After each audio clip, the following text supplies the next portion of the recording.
বর্তমানের বাংলাদেশের নষ্টা ভ্রষ্টা তসলিমা নাসরিন পর্যন্ত পারে না। ঠিক কিনা বলে? আমার বন্ধুগণ, যেই তসলিমা নাসরিন কোরআনের অপব্যাখ্যা করতে গিয়ে বাংলাদেশের তাওহীদবাদী জনতা যখন ক্ষিপ্ত হয়ে পড়েছিল, এদেশ থেকে তাকে বিতাড়িত করতে বাধ্য হয়েছিল। ঠিক কিনা বলে? জোরে বলেন ঠিক কিনা? আজ কোরআনের বিরুদ্ধে যারা অবস্থান নিবে, আমার দেশে তথা কথিত কিছু নাস্তিক নামের, মুসলমান নামের কলঙ্ক, ওই সকল নাস্তিকেরা আজ কোরআন স্বীকার করতে চায় না, বিশ্বনবীর আদর্শকে স্বীকার করতে চায় না। এ দেশ থেকে তাদেরকে বিতাড়িত করতে হবে। ঠিক কিনা বলেন? জোরে বলেন ঠিক কিনা? আমরা বাঙালি কিন্তু বর্তমান উল্টো দিকে। কোন দিকে? আমরা কিন্তু উল্টো দিকে। যেখানে আওয়াজ করলে সওয়াব পাওয়া যায় সেখানে আওয়াজ দিতে চাই না, আর যেখানে আওয়াজ দিলে সওয়াবের কোনো গন্ধ পাওয়া যায় না, আমরা কিন্তু সেখানে ঠিকই আওয়াজ দেই। ঠিক কিনা বলেন? বলেন ঠিক কিনা? সম্মানিত প্রিয় ভাইয়েরা, ক্রিকেট ম্যান যখন একবার ছক্কা মারে, যুবকদের আওয়াজ বাড়ে না কমে? কথা বলেন, বাড়ে না কমে? বল কিপার যখন কর্নার শুট করে যখন বল গোলে দেয়, তখন যুবকদের আওয়াজ বাড়ে না কমে? কথা বলে? তারপরে ইলেকশন যখন আসে, কমায় না বাড়ায়? কথা বলেন, কমায় না বাড়ায়? এক কাপ চা আর একটা কেটু বিড়ি, ঠিক কিনা বলেন? এখন চা খাচ্ছে, কেটু টানছে, ধোঁয়া ছাড়ছে, কিছু ভাই বল্টু ভাই। আমার বন্ধুগণ, এখন বল্টু ভাইয়ের গলায় লম্বা ফুলের মালা, ঠিক কিনা বলেন? স্লোগান দিচ্ছে বল্টু ভাইয়ের চরিত্র ফুলের মতো পবিত্র, খোঁজ নিয়ে দেখে নামাজ পড়ে নাই এক ওয়াক্ত, গাঞ্জা খায় 5 ওয়াক্ত, শয়তানের আসল দোস্ত। ঠিক কিনা বলেন? কথা বলেন ঠিক কিনা? ও মুসলমান ও যুবকেরা, এমন জায়গায় আওয়াজ করলে সওয়াবের কোনো গন্ধ পাবা না।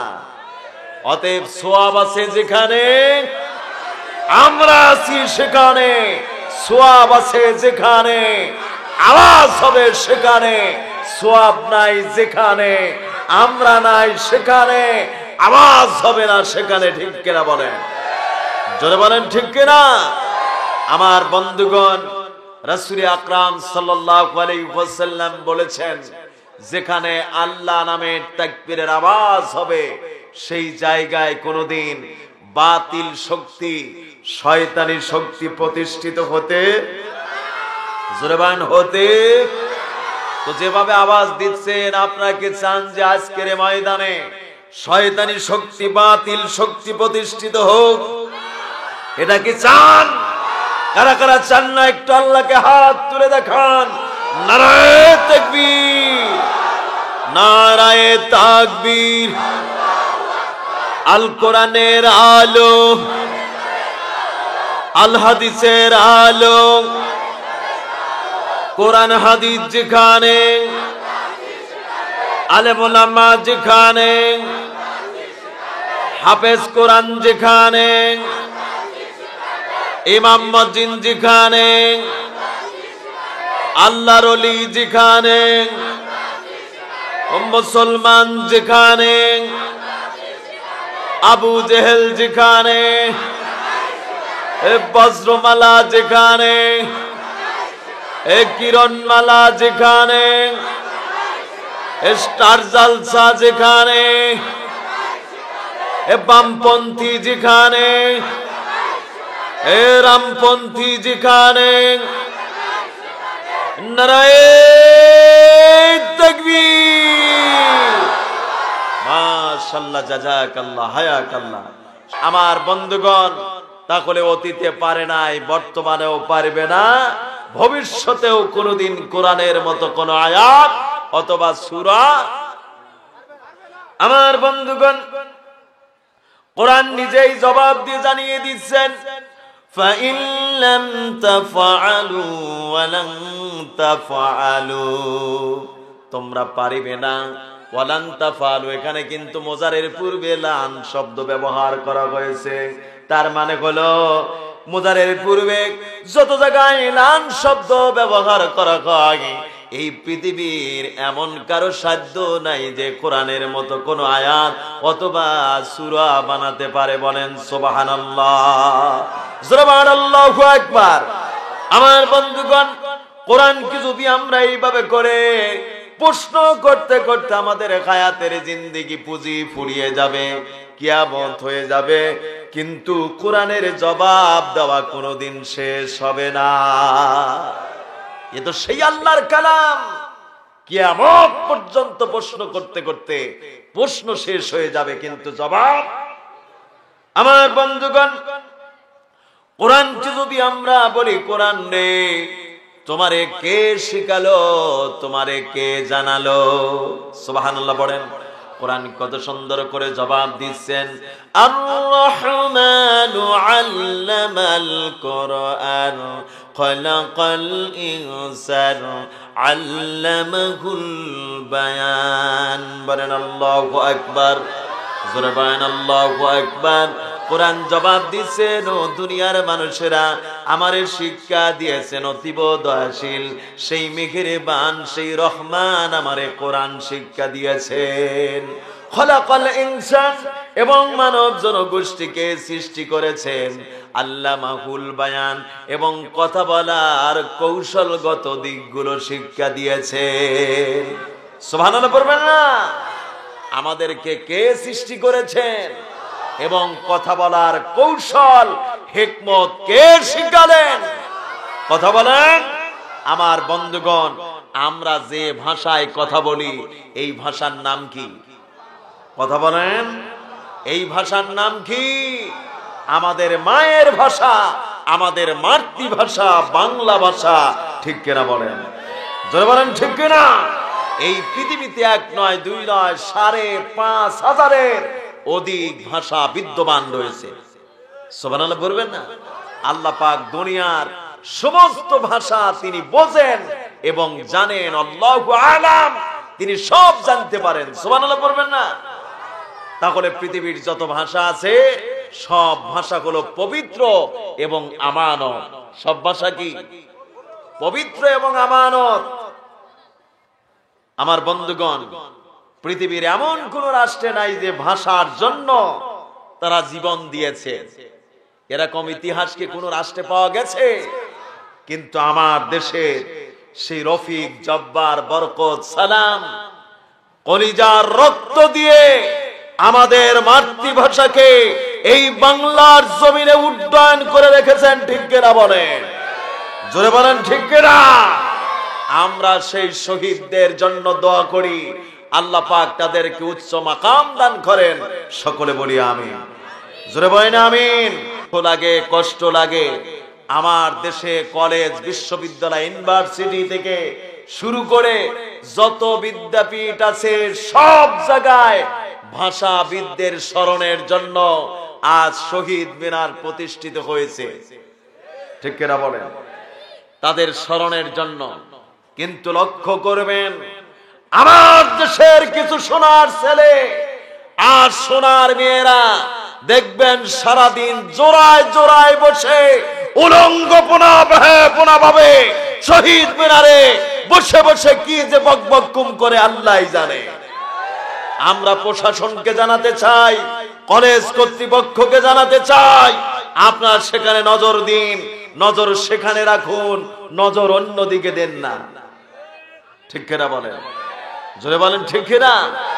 আমার প্রিয় ভাইয়েরা, তাহলে আমাদের ভাষা শিখালেন কে?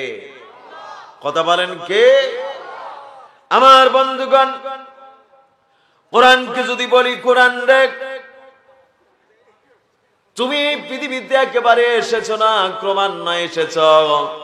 কোরআন কত সুন্দর করে জবাব দিচ্ছেন, ও দুনিয়ার মানুষের আমি একেবারে আসি নাই। ইন্না নাহানু নাযালনা আলাইকাল কুরআনা তানসিলা।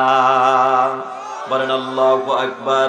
আমার বন্ধুগণ, কোরআন কত সুন্দর করে জবাব দিয়ে জানিয়ে দিচ্ছেন, ও দুনিয়ার মানুষেরা, আমি কোরআনে পৃথিবীতে একেবারে আসি নাই, যখন যতটুকুন প্রয়োজন, যখন যতটুকুন দরকার, এইভাবে করে সুদীর্ঘ 23টি বছর ধরে আগমন করেছি। সুবহানাল্লাহ পড়বেন না? তাহলে কোরআন এসেছে কত বছর? কথা বলেন, কত বছর? আমার বন্ধুগণ, কোরআনকে যদি বলা হয় কোরআন লেখ, বুঝলাম তুমি 23টি বছর ধরে এই পৃথিবীতে আগমন করেছো। ও কোরআন, বলো তো তুমি এই পৃথিবীতে কি জন্য আগমন করেছো, কি জন্য তুমি নাজিল হয়েছো, তোমার আসার কারণটা কি, তোমার আসার উদ্দেশ্য কি? সুবহানাল্লাহ পড়বেন না? আমার বন্ধুগণ, কোরআন কত সুন্দর করে জবাব দিচ্ছেন, লিতুখরিজান নাসা মিনাজ যুলুমাতি ইলান নূর। বলেন আল্লাহু আকবার।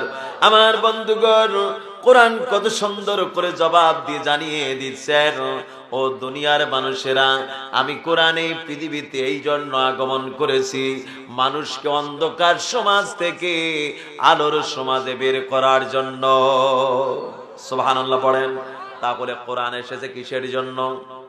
মানুষ অন্ধকারে থাকবে এটা তো হতেই পারে না। আল্লাহু আকবার।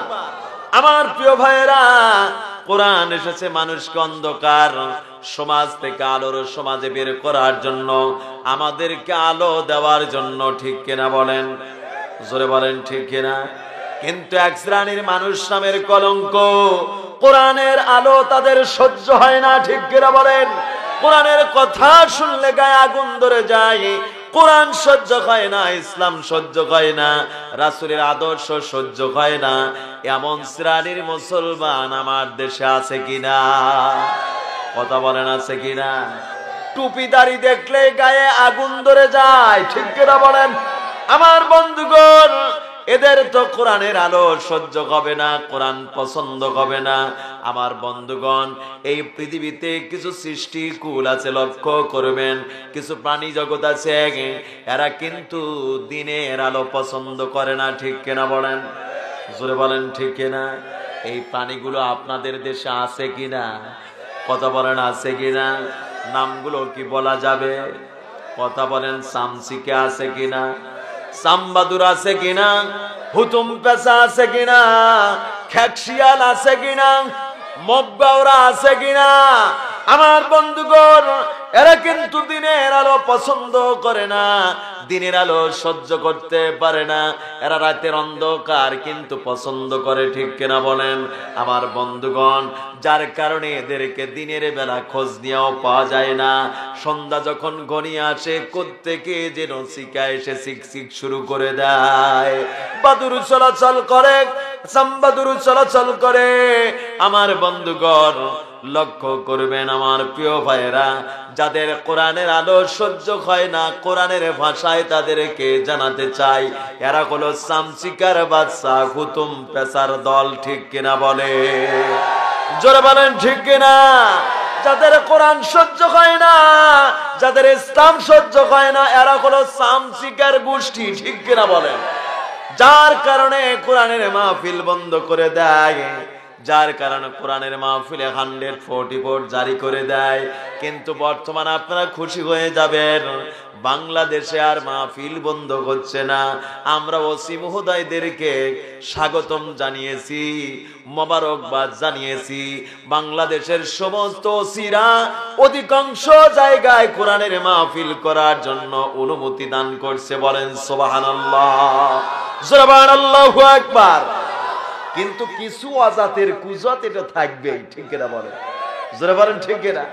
আমার প্রিয় ভাইয়েরা, আমার বন্ধুগণ, আমার দেশে এরকম কোরআন পছন্দ হয় না। কিছুদিন আগে এক নাস্তিক মারা গেল, কিছুদিন আগে একটা মরলো, দাড়ি নিয়ে মরতে পারে না, মরেছে বাগা বাগা মোষ নিয়া। কি নিয়া? দাড়ি নিয়ে মরতে পারে নাই, মোষ নিয়া মরেছে। আমার বন্ধুগণ, আমার প্রিয় ভাইয়েরা, হিটলারের মুখে মোষ ছিল না, দাড়ি ছিল। কথা বলেন। যারা দাড়ি রাখে না, যারা মোষ রাখে, এরা হলো হিটলার গ্রুপ। ঠিক কিনা বলেন? জোরে বলেন, ঠিক কিনা? আর যাদের মুখে দাঁড়িয়ে আছে, মোচও আছে, নামাজ পড়ে না, রোজাও রাখে না, এরা হলো রবি ঠাকুর। ঠিক কিনা বলে? কি ঠাকুর? আমার দেশে আছে কিনা? নামাজ নাই, কালাম নাই, আল্লাহ নাই, বিল্লা নাই, বিশাল বিশাল বাগা বাগা মোচ আর লম্বা লম্বা দাড়ি, দাড়িগুলোতে চট, মাথায় আছে কি জট, গায়ে আছে চট, মধ্যে আছে কলকি, এমন টানা টানে মনে হচ্ছে এই মুহূর্তে ইট টানা ট্রাক্টরের ধোঁয়া ছাড়ছে। এরকম গ্রুপ আছে না ভাই? আমার বন্ধুগণ, এই নাস্তিক মারা গেল। এই বাংলাদেশের হাজার হাজার আলেমদেরকে শুয়ারের বাচ্চা বলে গালি দিয়েছিল। আমার বন্ধুগণ, আমি বলতে চাই, তুমি কারে গালি দাও, কারে তুমি গালি দিয়েছ? সেই ইমাম সাহেব তোমার মা আর বাবার যদি কালমা না পড়াতো, বিবাহ যদি না পড়াতো, তুমি হালাল জাদা হতে না, তুমি হতে হারাম জাদা। ঠিক কিনা বলে? জোরে বলেন ঠিক কিনা? আমার বন্ধুগণ, এই নাস্তিক ইমাম সাহেবদেরকে গালি দিল, হুজুরদেরকে গালি দিল শুয়ারের বাচ্চা বলে। তোমার জানাজা কে পড়ালো? তোমার জানাজার নামাজ কে আদায় করলো?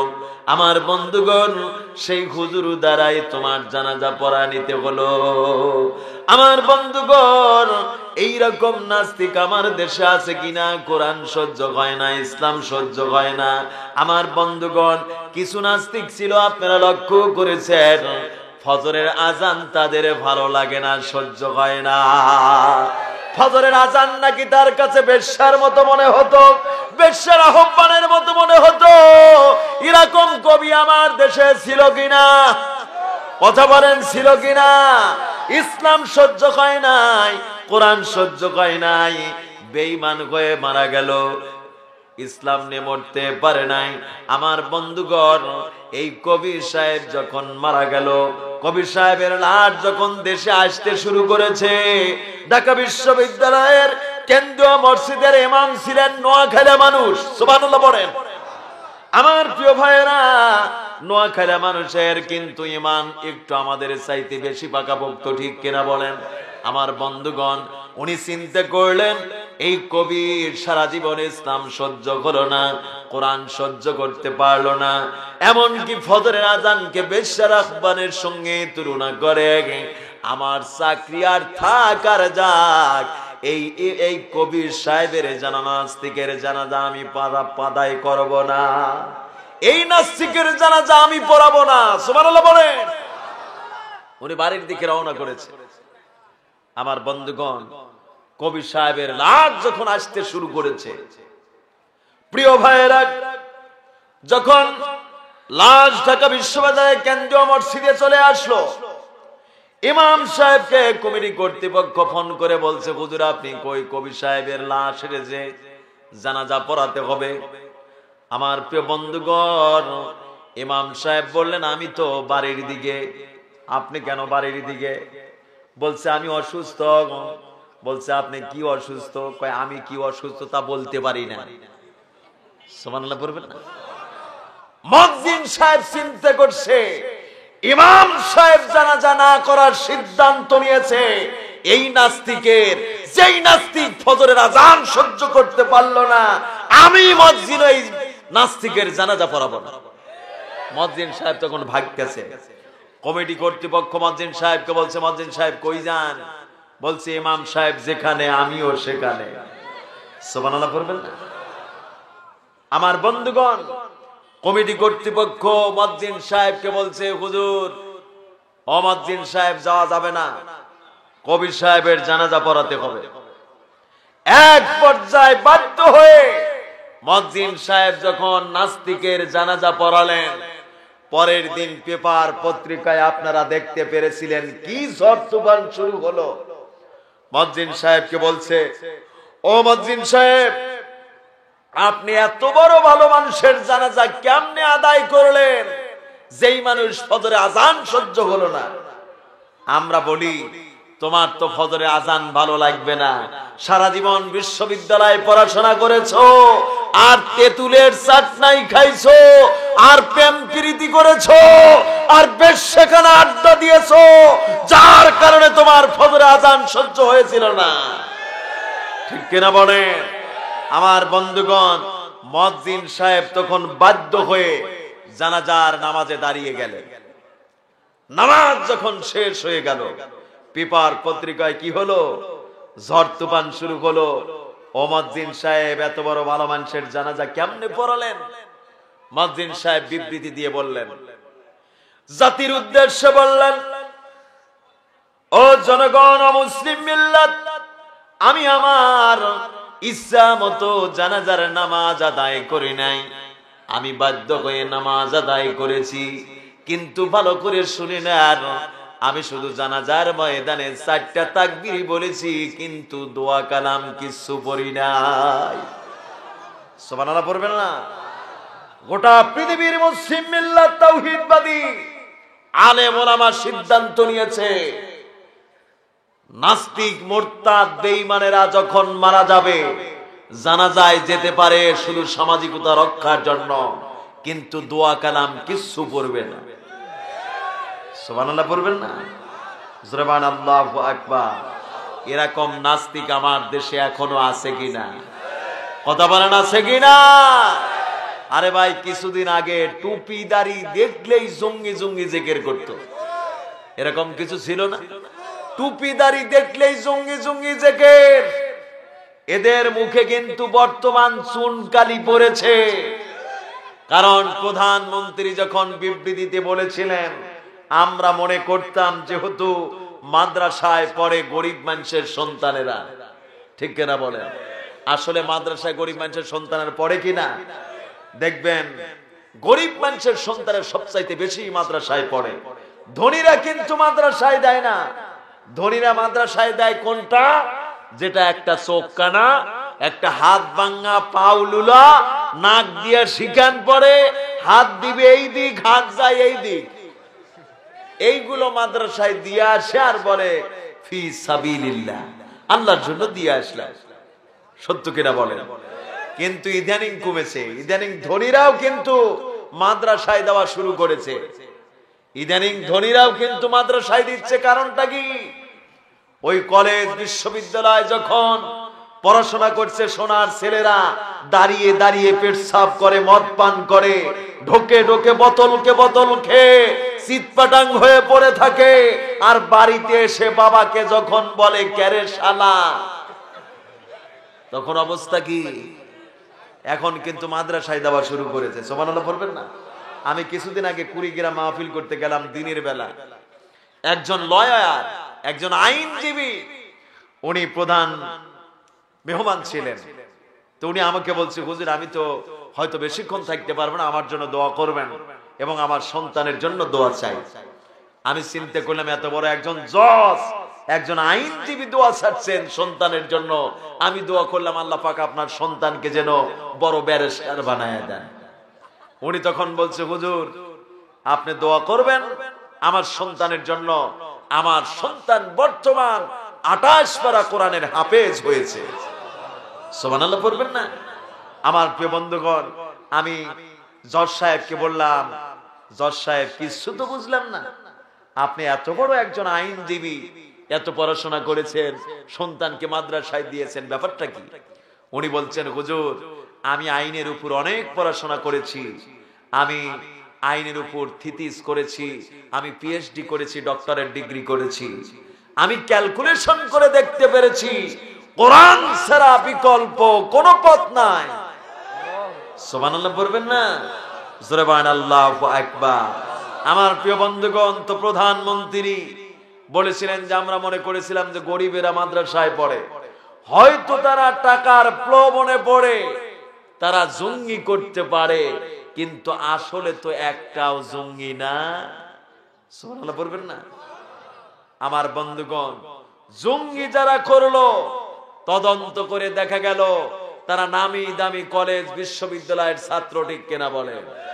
জোরে বলেন ঠিক কিনা? ওই ইংলিশ মিডিয়ার ছাত্র, ওই কেমিস্ট্রিকের ছাত্র, ওই ইকোনমিক্সের ছাত্র, ওই পলিটিক্যাল সায়েন্সের ছাত্র, ওই ফিজিক্সের ছাত্র, ওই কেমিস্ট্রিকের ছাত্র, ওই জুওলজির ছাত্র, অ্যানাটমির ছাত্র, ভূতত্ত্ব, খতত্ত্ব, মেরুতত্ত্বের ছাত্র, ঠিক কিনা বলে?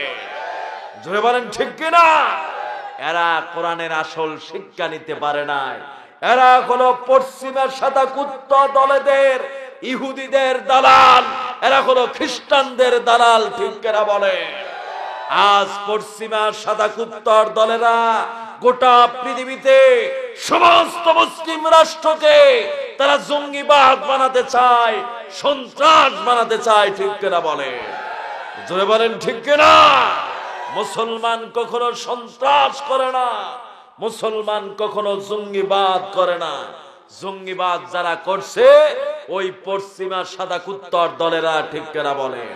সন্ত্রাস যারা করছে ওই পশ্চিমা সাদা কুত্তার দলেরা।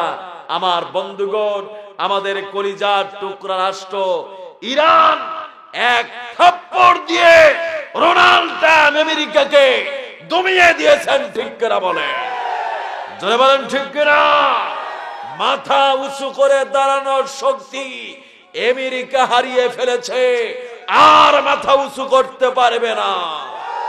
আমার বন্ধুগণ, প্রতিবারের সেই ভীরুকণ্ঠ দিয়ে নয়, উচ্চ আওয়াজ দিয়ে বম্বিং করে 80 জন সেনাবাহিনীকে জাহান্নামে পাঠিয়েছেন, ঠিক কিনা বলেন? জোরে বলেন ঠিক কিনা?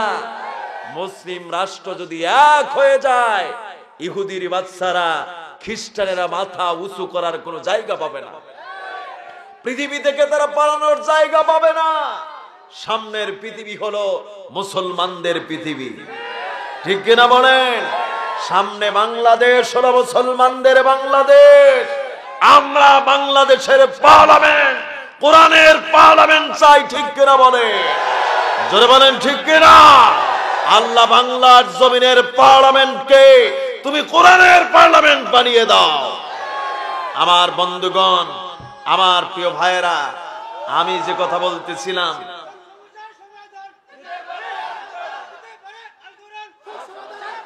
এই আওয়াজ দিয়ে সমাধান দূর হবে, এই আওয়াজ, কিন্তু বিড়াল মারারও আওয়াজ হচ্ছে না।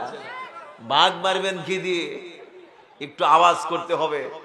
রংপুর মিঠাপুকুর এলাকার লোকেরা আওয়াজ দিতে জানে না। আমি গতকাল মাহফিল করলাম, আপনাদের শালমারি স্টেশন আছে না ভাই, গাইবান্ধার সম্ভবত মহিমাগঞ্জ, ওখানে মাহফিল করলাম। প্রায় এতগুলোই লোক হয়েছিল, কিন্তু আওয়াজ ছিল, মোশান ছিল খুব। কারণ জনগণের যদি মোশান থাকে, বক্তার আরো মোশান বেড়ে যায়। আর আপনাদের মোশান যদি লেস হয়, তখন বক্তার মোশানও কিন্তু লেস হতে থাকে।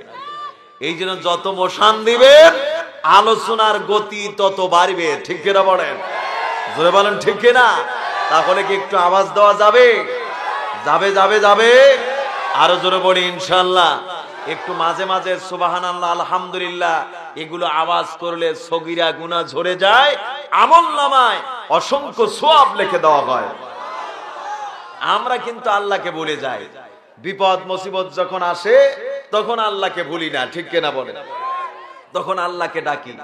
বিপদ শেষ, আল্লাহকে ডাকাও শেষ, ঠিক কিনা বলেন? কারণ আমাদের অবস্থা হয়েছে এমন একটা অবস্থা, আমি একটা এক্সাম্পল দিতে চাই। দুই বন্ধু ছিল। কয় বন্ধু? দুই বন্ধু। একজনের নাম হলো আব্দুল সালাম, আর একজনের নাম হলো কালু মিয়া। আপনাদের এলাকায় কালু মিয়া আছে নাকি? আর মন টন খারাপ করবেন না। তো কালু মিয়া রওনা করেছে হাটে গরু কেনার জন্য। আপনাদের এলাকায় গোহাটি বড় আছে না ভাই? নাম কি গোহাটির নাম কি? কোথায়? সটিবাড়ি। এই সটিবাড়ি হলো গরুর বিখ্যাত হাট, ঠিক কিনা বলেন? এখন কালু মিয়া রওনা করেছে সটুবাড়ি আপনার গরু কেনার জন্য। এখন পথে মধ্যে তার বন্ধু আব্দুল সালামের সাথে দেখা। আব্দুল সালাম বলছে, দোস্ত কালু মিয়া কই যাচ্ছ? বলছে হাটে গরু কেনার জন্য রওনা করেছি। এখন আব্দুল সালাম কালু মিয়াকে বলছে, দোস্ত বলো যে ইনশাআল্লাহ হাটে গরু কেনার জন্য রওনা করেছি। এখন কালু মিয়া বলছে, হাটে আছে গরু, পকেটে আছে টাকা, ইনশাআল্লাহ বলার আবার দরকার কিসের? আমার বন্ধুগণ, কালু মিয়া যখন সটিবাড়ি হাটে ঢুকে পড়েছে, গুয়াহাটি যখন ঢুকেছে, পকেট মার কালু মিয়ার পিছনে সিআইডির মতো লেগে আছে। এখন কালু মিয়া গরু খুঁজতে খুঁজতে, গরু দেখতে দেখতে একটা গরু পছন্দ করেছেন। গরুওয়ালার সঙ্গে দরদাম সব ঠিক করেছে। এক পর্যায়ে যখন গরুওয়ালাকে পকেট থেকে টাকা বের করে দিবে, পকেটে যখন হাত দিয়েছে, পকেট লম্বা করা শুরু করেছে। তার মানে কি, পকেট মার পকেট কেটে টাকাগুলো নিয়ে উদাও হয়ে পড়েছে। এখন কালু মিয়া গরুওয়ালাকে বলছে, ভাইজান আমার তো বড্ড সর্বনাশ হয়েছে, পকেট মার তো পকেট কেটে টাকাগুলো উধাও নিয়ে চলে গেছে, আমার তো গরু কেনা করো না। এখন গরুওয়ালা কালু মিয়াকে বলছে, ভাইজান সকাল সকাল বাড়িতে চলে যান। এখন কালু মিয়া গুয়াহাটি থেকে বের হয়ে বাড়ির দিকে রওনা করেছে। পথে মধ্যে বন্ধু আব্দুল সালামের সাথে আবার দেখা। এখন আব্দুল সালাম কালু মিয়াকে বলছে, কেরে কালু মিয়া, কেরে গরু কই রে? এখন কালু মিয়া বলতেছে, ইনশাল্লাহ পকেট মার পকেট কেটে টাকাগুলো নিয়ে উদাও হয়ে পড়েছে, ইনশাল্লাহ গরু কেনা হলো না, ইনশাল্লাহ সকাল সকাল বাড়ির দিকে রওনা করেছি। এখন আব্দুল সালাম কালু মিয়াকে বলছে, ও কালু মিয়া, সেই ইনশাল্লাহ বললে ঠিকই, কিন্তু চালান পাতি সব শেষ করে, ঠিক কিনা বলেন?